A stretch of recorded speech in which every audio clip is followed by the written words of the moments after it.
Adam here from the Walser Automotive Group, and what I want to do today is compare a couple of Honda CR-Vs. So on one side we have the LX, and on the other side we have the Hybrid Sport Touring. So we'll look at all the different equipment you can get on the inside, the outside, and see which one might just be best for you. So let's start by looking at the 24 CR-V LX. Now this one is going to be in the all-wheel drive trim. So for the Minnesota winters, that's going to be an excellent feature, but you can also get this in just the front-wheel drive.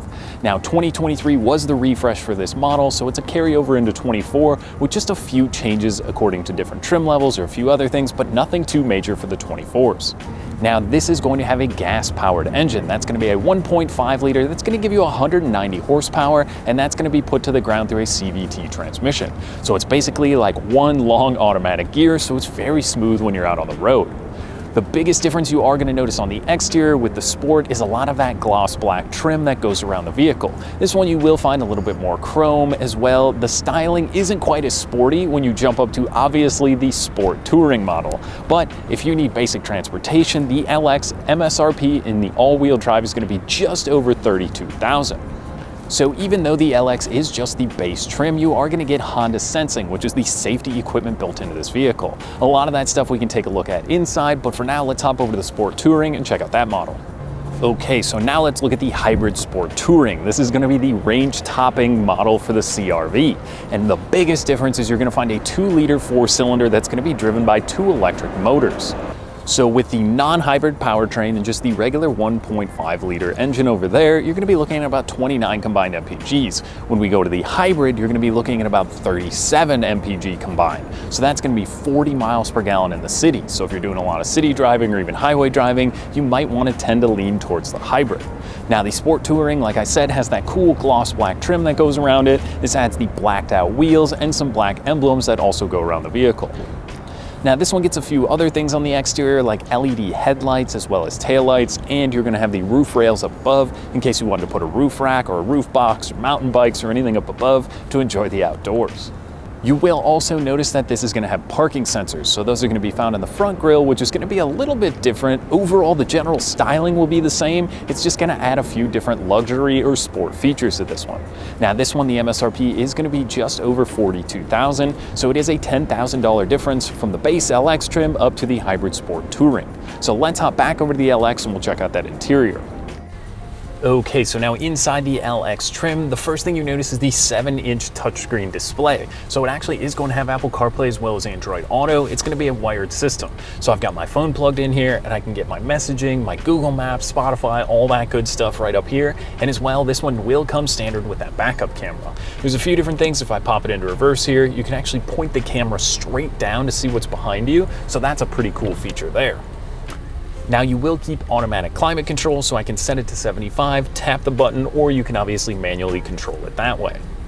From there, I like the layout and space, so the design of the cabin doesn't really change between either model. I've got room for a cell phone down here that I can charge, or you can put another one if your passenger wants to keep their phone out. You've got some cup holders, and then you've just got a few different drive modes. So I can select between a normal, a econ, and a snow mode. So if it's going to be heavy snowfall, you're going to want to kick that in, and it's going to help you get the best possible traction for when you're out cruising around.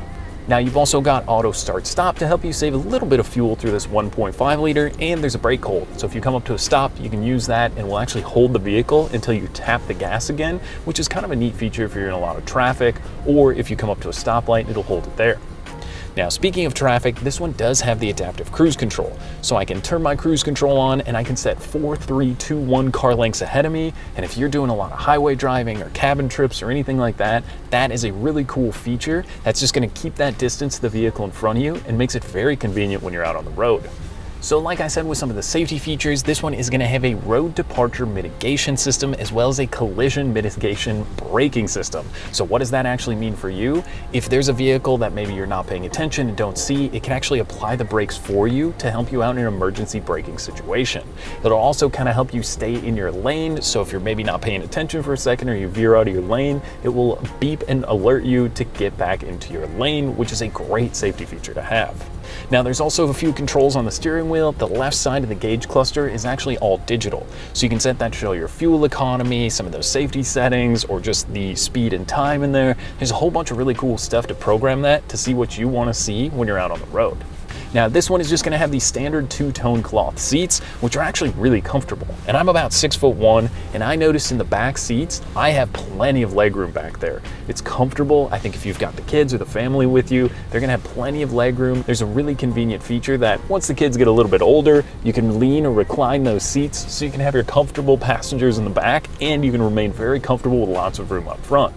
Now, if you're not hauling people around, that's a 60-40 split rear seat. So with the cargo area, you have a ton of space back there. And then if you need even more, you can just pull the little handles on the side. That's going to kick the seats down nearly flat, and you get a ton of hauling space there. So let's hop over to the hybrid and we'll check out that Sport Touring trim. Okay, so now we're in the hybrid Sport Touring, and if I go to turn the vehicle on, we'll have our little chime, but it'll actually remember my seating position and it'll move my seat forward and back. So from there, with our cell phone, this one does add wireless charging down below, and now I have wireless Apple CarPlay as well as Android Auto. So I get in, it's already gonna pull up here. So again, this goes from the 7-inch in the LX to the 9-inch display in this model. So it's a little bit bigger, a little bit easier to use, and it's also gonna add built-in navigation.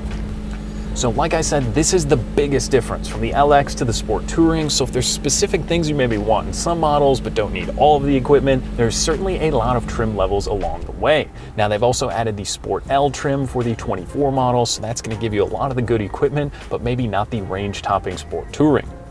Now this, you can hear it just turned off. So this is an EV mode, and this is a non-plug-in hybrid. So the system will regenerate as you're driving around. It'll help you with the fuel economy, and it will just drop into EV mode. You don't have to do anything, and it's going to be a very smooth and quiet ride.